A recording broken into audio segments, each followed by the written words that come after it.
नमस्कार, आप देख रहे हैं अमृत वर्षा न्यूज। आपका स्वागत है। बिहार की राजनीति में फिर एक नई सवाल खड़ी हो गई है। क्या हिना साहब और ओसामा के बाद तेजस्वी यादव पप्पू यादव से भी राजनीतिक समझौता करने जा रहे हैं? यह एक बड़ा सवाल बिहार की सियासत में जन्म ले चुका है। देखिए, 2024 के लोकसभा चुनाव में पप्पू यादव ने राजद सुप्रीमो लालू प्रसाद यादव तथा नेता प्रतिपक्ष तेजस्वी यादव के पास जाकर अपने लिए कांग्रेस कोटे में पूर्णिया की सीट मांगी थी।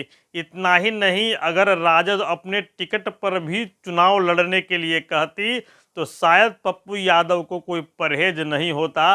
लेकिन पप्पू यादव के तमाम जतन तथा उपाय को ध्वस्त करते हुए राजद ने पूर्णिया सीट से बीमा भारती को चुनाव लड़वाया। बीमा भारती बाहुबली अवधेश मंडल की पत्नी, सीएम नीतीश कुमार की पार्टी की विधायक थी और बीमा भारती पूर्णिया में तीसरे स्थान पर पहुंच गई और निर्दलीय पप्पू यादव चुनाव जीत गए। पप्पू यादव की लोकप्रियता के सामने तेजस्वी यादव के वोटों के समीकरण पूर्णिया में ध्वस्त हो गए और एक बारगी यह एक नई शिगुफा चल रही है कि अब 2025 के चुनावी समर, असली महाभारत को जीतने के लिए नेता प्रतिपक्ष तेजस्वी यादव पप्पू यादव के साथ भी भविष्य में समझौता कर सकते हैं, गलबहियां कर सकते हैं।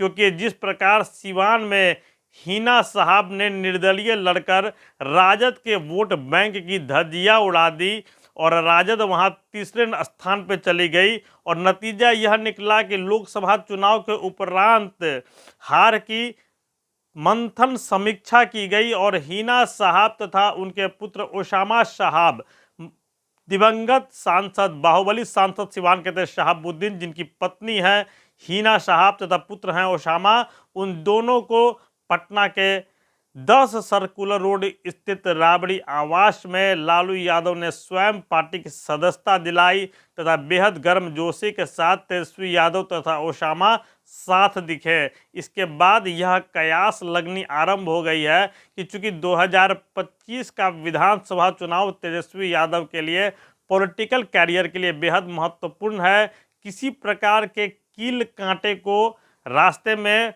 बिछे रहने देने के लिए राजद के रणनीतिकार तैयार नहीं है। तो क्या यह संभव है कि आने वाले दिनों में तेजस्वी यादव पप्पू यादव के साथ भी सुलह करेंगे? क्योंकि 2025 में कई विधानसभा सीट, कोसी के आसपास ऐसी सीटें हैं, सीमांचल में ऐसी सीटें हैं जहां पप्पू यादव का प्रभाव है, जहां अगर पप्पू यादव राजद के साथ नहीं खड़े होते हैं तो मुश्किलें घिर सकती है। वर्तमान में पप्पू यादव निर्दलीय सांसद है पूर्णिया के। पिछले दिनों लगातार लॉरेंस बिश्नोई मामले को लेकर सुर्खियों में रहे। उन्होंने सुरक्षा बढ़ाने की मांग की। उन्हें धमकी देने वाला महेश पांडे नाम का व्यक्ति दिल्ली से गिरफ्तार भी कर लिया गया। इस बीच पप्पू यादव की पत्नी, जो कांग्रेस से राज्यसभा सांसद है, रंजीता रंजन, उनका भी बयान आया जो बेहद महत्वपूर्ण बयान था कि वे 2 वर्षों से अपने पति के साथ नहीं रह रही हैं। पप्पू यादव ने Z+ सिक्योरिटी के लिए गृह मंत्री को चिट्ठी भी लिखा है। अभी पप्पू यादव झारखंड में कांग्रेस का प्रचार कर रहे हैं। कांग्रेस के राष्ट्रीय अध्यक्ष मल्लिकार्जुन खड़गे ने इसकी अनुमति प्रदान की है, जिसके बाद वे झारखंड में कांग्रेस का प्रचार कर रहे हैं। पप्पू यादव के वजह से सुपौल, मधेपुरा, अररिया, खगड़िया तक में महागठबंधन के उम्मीदवारों को बेहद नुकसान उठाना पड़ा लोकसभा चुनाव में। यह बात सर्वविदित है। यहाँ तक कि कहा जाता है कि अगर पप्पू यादव को पूर्णिया से लालू परिवार ने टिकट दिया होता या कांग्रेस कोटे से वह खड़े होते तो अररिया में कम से कम महागठबंधन की जीत सुनिश्चित होती, क्योंकि अररिया में महज 20,000 वोट से महागठबंधन के प्रत्याशी पराजित हुए हैं।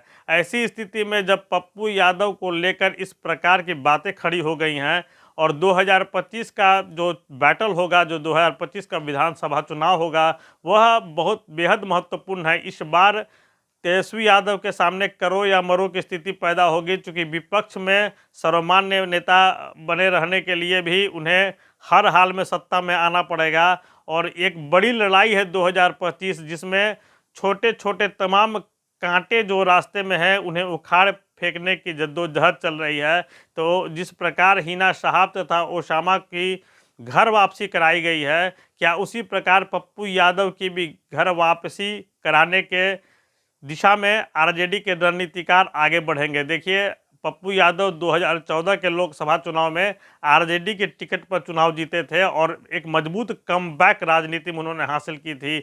यह बात अलग है कि 2019 आते आते लालू परिवार से उनके रिश्तों में तल्खियां आ गई और वे दोबारा आरजेडी के टिकट से खड़ा नहीं हो सके। 2019 में उन्हें हार का सामना करना पड़ा। 2025 के विधानसभा चुनाव में भी उन्हें हार का सामना करना पड़ा था। तो ऐसे में 2024 में निर्दलीय जरूर जीत गए हैं, लेकिन 2025 में भाजपा को सत्ता से रोकने के लिए क्या पप्पू यादव भी तेजस्वी यादव को साथ देने को तैयार होंगे, या 2025 के चुनाव में 100% जीत हासिल करने के लिए क्या पप्पू यादव के सामने तेजस्वी यादव का तथाकथित अहंकार पीछे चला जाएगा? तेजस्वी यादव जिस प्रकार हिना साहब तथा ओसामा से हाथ मिलाए हैं, अगर पप्पू यादव से भी हाथ मिलाते हैं तो यह 2025 के चुनावी केमिस्ट्री के तहत एक बेहतरीन स्ट्रेटजी भी साबित हो सकती है। फिलहाल महागठबंधन के कई बड़े नेता इस दिशा में अब सोच विचार मंथन कर रहे हैं। आप देखते रहिए अमृत वर्षा न्यूज़। धन्यवाद।